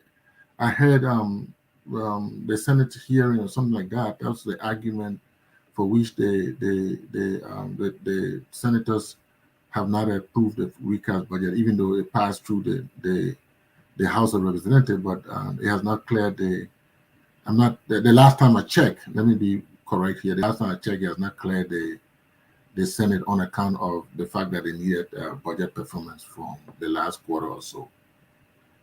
Thank you. Let me be fair here. Jill, Randy, and Prince, your take. Let me start with Prince on the recast budget. Yeah. One thing people must understand is that in terms of the budget, it's not something that is static, that is fixed, that, well, we get this money, it must come, it will come. So therefore, we will plan as it is. These are projections. Things can change at any time. Like when you look at what we are now faced with, I'll just give you an example. With this issue of the Ashland Metal, let's assume that the government is expecting some $20 million from them. And based on all of this revenue, the budget is put together. They can experience some shortfall or some, problem that will cause them not to remit that particular money. So what do you do as a government? You go back to be able to make the necessary adjustment. And these are things that all of us need to understand. Whenever we talk about budget, or the budget of this million, of that million, these are all projection, and things changes as it relates, to the economy of the world, the economy of the country at the particular time, and just etc. Because remember now, all of the money that are collected, they are from institutions that also do business on the international level, on the local level. So whatever that affects the local or affects the international, it also affects them, and it also affects those money that they will be remitting to the government. to be able to, make sure that the budget is met and is adequately, dealt with. So these are things that people need to understand. So whenever there are issues, the best thing to do is run back to the people that you're supposed to run back to and say, look, these are the issues. There is a need for us to solve this particular problem. And we go jump right into action and they, take the necessary action. So that's why people need to understand. The second issue, my brother Dopu talk about the issue of, privatizing our debt. Now, this is where I'm having a little confusion with it. As a government, you may say, well, we will pay these people because we owe them. But to say, let's prioritize this over this, look, every debt is important. The man that the government owe, 1984, his debt is as equally as important as the man that the government owe in 2014 or 2015 or 2021. So again, government wants to be very, very careful because you don't want to prioritize A over B, and at the end of the day, you are taken to court. Because once you are taken to court, again, it sends out a red flag, and your international partners who have clearly said that the issue of domestic debt should be taken very importantly, they will look at you from a different angle. So Thank again, you. government will be able to use, all of our meager techniques and expertise to Yeah. be able to solve this problem as they can, so as to avoid the issue of courts. Thank you. Thank you. Randy, 1 minute. Let's conclude and then we'll get our colors. Again, I maintain myself to say that the government has shown the highest level of incompetence. The government doesn't go by any guidelines or principle. We are a country that just came from war. Our debt have been forgiven prior to Ellen leaving office. And there were guidelines and rules that were given to us as to how we should operate within our ability to not do anything that is now warranted to be done. Those debt, did they include domestic debt as well? Those ones that were forgiven. Well, domestic debt is something that, I mean, they need domestic debt is something that the government will have to do it. I mean, it's internal, so I don't think it was part of that. Most Yeah. of the external debt was something I think Ellis can speak to that because he was Yeah. in the government. That's But why Prince said they are paying the debt from Tottenham time. well, that what we call miscellaneous. Those are just miscellaneous things that he's trying to do. But let me just say this: as far as financial discipline goes, guys, the government has exhibited the highest level of incompetency, lack of discipline in what it does. The national legislature, I think one of the brother who is off the screen here right now spoke of something very important. When you are putting forward a budget for a fiscal year, there has to be people who are within the staff of every member on the budget committee to actually and vigorously look at what the budget means. What do we have that is show that we are actually going to meet this deadline? If someone say yes to something and then you come back to recast, that means that the lack of intelligence, the lack of experience, and it just goes to show that the government has a very serious problem. We saw this thing happening in the past. America had 2 budget shortfall. Isn't that a lesson for somebody to understand why we want to project when we don't have the legs or we don't have the means to project? They see what is ahead of them in terms of what can be done and what cannot be done. But that just goes to show again that this government continues to exhibit the highest level of financial indiscipline. Now, the president does a lot of traveling as well too, right? Every time he travels, he's leaking money out of whatever we have. And if that money is depleted, how do we put that money back? The president is in Ganta today giving money out again. That's the same thing I said earlier about Mr. Cummings speaking about waste control. They keep wasting money. And but what do you know? It's election season, and every election season in Liberia is considered as an economic stimulus.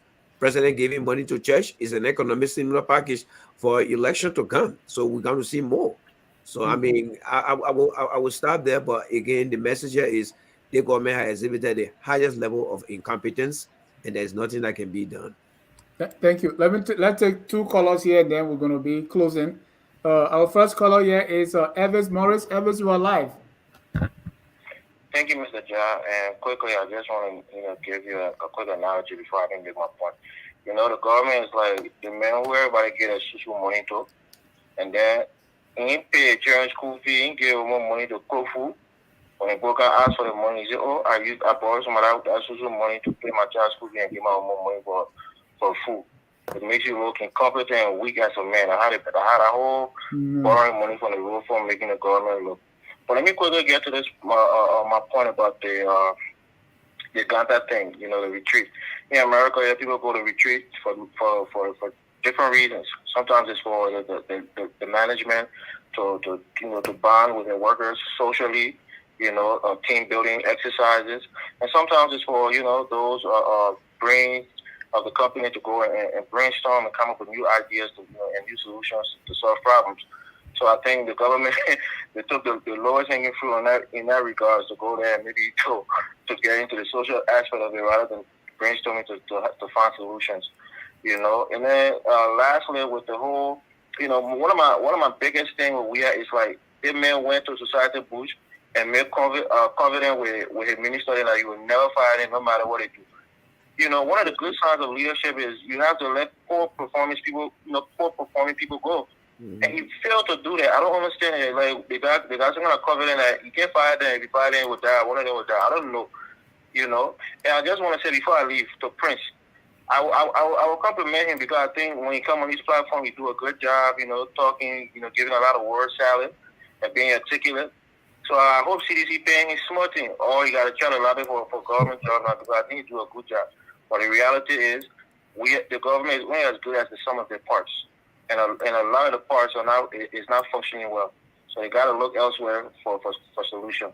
But thank you for taking my call. I'll get off and let somebody else contribute. Thank you, Mr. John. Thank you. There was this guy who he was renting, one of my uncle's houses. He didn't pay rent. So when you eating the look in your boy, eating chicken. So the guy will say, "My man, you're not paying your rent here, but we're smelling your soup." Every day you eating chicken, so tomorrow you're not paying, you're getting out. Augustus, come on, Gus, you are alive. You're not paying rent, you can eat chicken here. Eat the chicken. Yeah. So I just want to thank you. First of all, I just want to make it clear I support this government. But here's the thing. I agree with most of your analogies, especially when it comes to the financial independence. That's where this government got itself in trouble from the jump start, okay? But any of us here would be remiss to think that this government, what it is dealing with today, and let us not forget, this is the first government that is running a country by itself, okay? With all of the challenges, we have to actually sit back and think, where would we have been if we were running ourselves with any other person today? The same challenges would still be there. Most of the same challenges would still be there. Because I have come to understand we Liberians, one of our biggest challenges in all we do is when it comes to our country, we become personal. We cannot take our emotion out of it. I have a brother that is very smart talking about the financial stuff. And I'm going, man, as much as I support President Weah, those were some of the reasons why even me was disenchanted, because Samuel Tuer cannot just get up and solve every problem with $25 million. That just does not make sense. You cannot have a budget, and like the brother stated earlier, salary should be one of the first things. You have to pay those things, people. Anything. That is the easiest budget line any financial person is like me at home. I got to pay my rent. I got to pay all those things. If I don't pay those, forget it. I might as well be in the street. But if Samuel Tuer cannot do those things, that's an issue. But for us to come here now and say, oh, they should not go to Ghana, they're going and party. You live in America as a professional. We do those all of the time, even when the company is struggling. You know what? If we don't do those to get our acts together, the company will no longer be right. And Gus, that's the problem, right? Companies do those things. Gus. Yes. Companies do Yeah. those. So you look at what you want to do, and so you go and do that to solve problems. But when we see you, you go there, and so are you really sure? Do you really think there's something that's going to come out of this retreat? Well, here's the great thing about that, right? Again, when we go to this company retreat in America, if nothing good come out, we fail. The company will be no longer in existence. So guess what? If President Weah goes to a retreat and they don't fix their act, The citizens of Liberia have a right in less than 14, 15 months. They can go, you know what, you guys have failed. This president, we have refused to fire some of these people like one of the callers stated. These are things that often not powerful people like me. Thank you. Who are going to be the longest serving town administrator? If Nathaniel McGill going to be the longest serving, whatever his position is, we have to be able to change people so the government can function. But thank you guys. Thank you. I respect a lot of you guys. Oh yeah, my brother Randy, nice to see you. Okay. Thank you.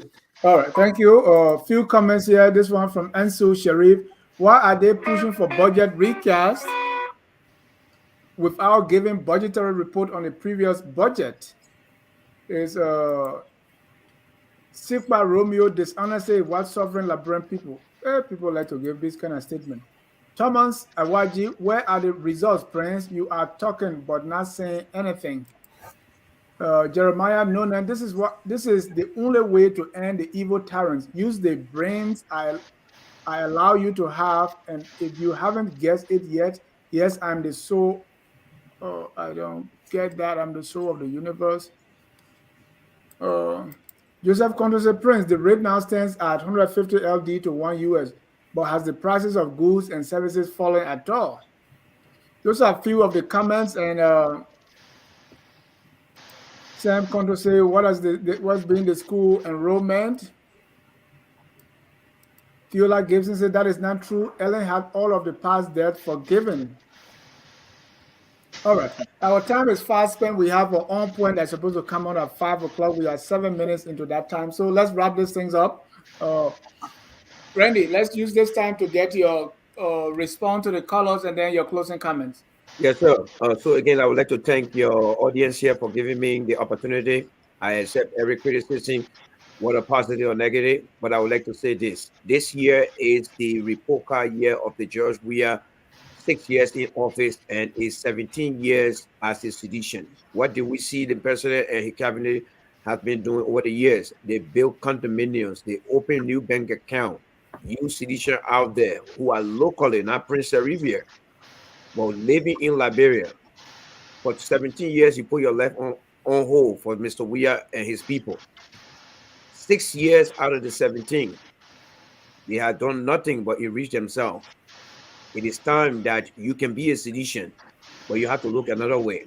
They continue to perform poorly because of the level of incompetency. Dennis, I would like to thank you so much for the opportunity. The writing is on the board, it's on the wall. This government has failed the Liberian people. There's nothing to argue here. Thank you, guys. Thank you. Masha Polygon said, focus on Liberia. Prince is not the authority in the matters being asked. Masha is suggesting that we call Mr. Tue. And then Prince should say, I'm not speaking in the capacity of this government. Prince. No, I think Prince, let me back Prince here. Prince said it several times that he was speaking in personal capacity. All right. So that particular concern from our audience, at least they get a message now. And Emmanuel said, can you guys allow Prince to adequately explain himself, please? Out of all honesty, you guys have not been fair to Prince. Prince. Yes, sir. We are burying. Thank you again for giving me this opportunity. I always see this as a privilege and, a learning environment when you are in the midst of people who understand the issue. So you always take your time to learn. And when you come to this discussion, not to come with your, political sentiments, but to come with, the mind to learn and to be able to expand on what other people are saying. So all of the criticisms and all of the comments and concerns, I think they are all good for our democracy. This is just a clear indication that we are going somewhere, unlike yesterday where people disagree and they decided to use Butu or Kample. But thank God that we are using this process to agree in order for us to disagree. I'm listening to our brother who is on the phone line talk about carrying the cabinet retreat, in other parts of the county. And he said something that, well, this is something that could even be held right in the executive mansion or at the ministerial building, and we could discuss this. But again, these are some of the issues that we are faced with. When people are very comfortable with thinking that government should just be run either in the executive mansion or in Mosorado County. So when you take government to the people in the interior, in Bokonjiri, in Sastan, for example, in Jenewene, maybe in Fisibu, people see it as a crime, like we are seeing now. People don't believe that the government should leave from Monrovia and go to the people. And I think that this is where the government is actually making a tremendous progress, because when you go to your people, you see the challenges that they are faced. For each time you travel in the county and take ministers there, they are able to interact with the people, and they know the economic challenges that they are faced with. They know the infrastructure problem that they are faced with. So when they come back to Monrovia, they will be able to take decisions that will affect not only the people on Broad Street, not only the people in Cinco, but the people also in Nimba County. These are things that will be affected. Now, when it comes to the issue of the debt, to learn on this, when it comes I to want the you to issue, conclude. yes, sir. Time is fast spent.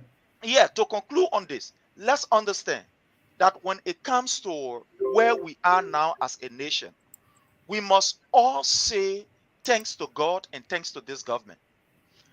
Like somebody said, we are operating this government squarely, wholly on the pockets of the Liberian people and on the experience of those Liberians that are there. Unlike yesterday, where we had, the United Nations mission in Liberia, we had the GMA expert that were there helping the previous government to run. But we saw the deficit that they left back. So to have a government now today that is being run just by Liberians and doing this kind of work, look, we must thank God and we must continue to work with this government to take us to the level that we actually want to go. We are not there yet, but I believe that we are making tremendous progress to get there. Thank you. Thank you. Depu? Thank you. It's a wonderful time, even though I'm driving and have a short time to engage friends. And I hope that one of these days we can have better opportunity. This will happen every weekend on Prime FM. And the good news here is that he's trying to preach to the choir, talking about taking government to the people. When the government had a decentralization and local government had have been approved and signed by the government, and all the county service centers are not functional, and to go have a retreat. In the real economic sense, it's illogical. So that because why you call government to the people is the structure and service delivery at the community level, at the county level. If these things are shut down due to lack of finances, lack of budgetary appropriation, and you go have a retreat, you just simply saying that you don't know where you're headed. So that will be a next day debate, but I will tell you clearly that I have a reason of saying it's a waste of resources to go anywhere for cabinet retreat when the cabinet ministers themselves, the Minister of Commerce shouldn't be in Monrovia all of the time. The Minister of Commerce should be in a position to say, look, where are the revenue sources? NIMA produced $7 million in domestic resource mobilization in terms of resources. So the Commerce Minister should just drive from Monrovia one day and say, look, where are the major checkpoints that impeding movement of goods and trade across the country? I'm going there to break it down. That's what they call government service to the people. It's not to have a retreat sitting in the office or in some kind of hotel to be discussing. Probably what minister should be talking about where the full belt. The full belt is coming from Lofa. Oh, the road is black between Lofa and Vanjama. I mean from Zozo and Vanjama. What is happening there? He take a crew and clear that road. Or go to Tapeta. Oh, today the place is black. Government service to the people. That's what we're talking about. Not to go sit down and say government to the people is to go sit down at a retreat. Now let's be very much realistic. You have a budgetary appropriation made for these people to do this work, and let them do their work. And people talking about the corporate America, if you have it to develop new product, the people can even call for a retreat that very week and go there and design the product and get out. The first week they spend there to design the product, by the time they look at their sales will fly in more than 150% of the money they spent on that retreat. Go and see how much you're going to spend on retreat in Ghana and see LPRC today, gas price going as high as $600, $700. When this government took over gas price of $330 Liberian dollar, now you have it going to not $1,000. LPRC now they're talking about people's security not paid, they are stealing gas. Then you go for retreat. Why are you not being very practical, Prince? When the government took over, we were having Iraq war. In 2018, we're having the Hold on, Ukraine Prince. and the Hold on, Russia Prince. war. Let him complete. Prince, you know, Yes, sir. they are practical things. I'm listening to you. And the first thing that there is that if you look at the price, war price, I've never said it before. It's the same government that said that they will not increase gasoline price. And I told them, advised them clearly, no, go ahead and go by the world price because you cannot control it. You are not the owner. You don't control the raw material, so you don't need to control it. Let the market forces decide. And that's the same government that going for retreat with the rest of the team. So you have to be very practical. I like the fact that indeed Omir is no longer there. But before Omir left, you have put in system structure to ensure that your revenue generation capacity is full. You have housing inventory. Between 2005 to 2022, you are getting more than 200 houses built in Liberia. So just go to the house tax and see how are we performing on that side. And just leave from there and go to trade. Borders are open. What do you do? These are practical things that this government need to be focusing on. And I'm always going back to the education side. Before I go off, I want us to be very much cautious and encourage the government, especially so those of us who have the opportunity to go to grade school to acquire education, to help our young people, because right now the school enrollment in Liberia had dropped. Parents cannot afford to pay their tuition. Transportation cost is very high. As we speak, you're going to create another generation of high school dropout. Thank you so much. The budgetary appropriation should be focusing and addressing these constraints for our people. Thank you. Thank you. Mr. Ellis, you got the last word. Yes, quickly, I just wanted to use the time to say hello to the listening public and appreciate everybody who made comments and who are listening. And also I know you do that for Randy Prince coming on. Dipu is part of us. So, but let me make a quick correction with the debt issue. During the early time, they had a HIPIC, what we call a HIPIC, which kind of, the Liberia entered into debt for giving of almost about $4.5 billion, which was all the other debts, from Charlie Kintown to date. So after that period, Liberia was kind of restrained in terms of going after debt because the report card there was not too clear with debt. But yet and stay, Liberia received some debt under the early government after the HIPIC period. And then also the WIA government is also adding an equal proportion of debt as well. So both government, after the HIPIC, after the debt forgiveness, both government added debt. And in fact, right now, we're talking about a little over additional 800 million or so during this government. So that, I just wanted to make that clarity. And also, Prince was talking about these different things about exchange rate. So it drew my attention. That's the question I wanted to ask him. Yes, the exchange rate has been stable for some time now. I think it's been hovering around 150 for a good number of months now. And then we also boast about inflation being in single digit or low double digit number.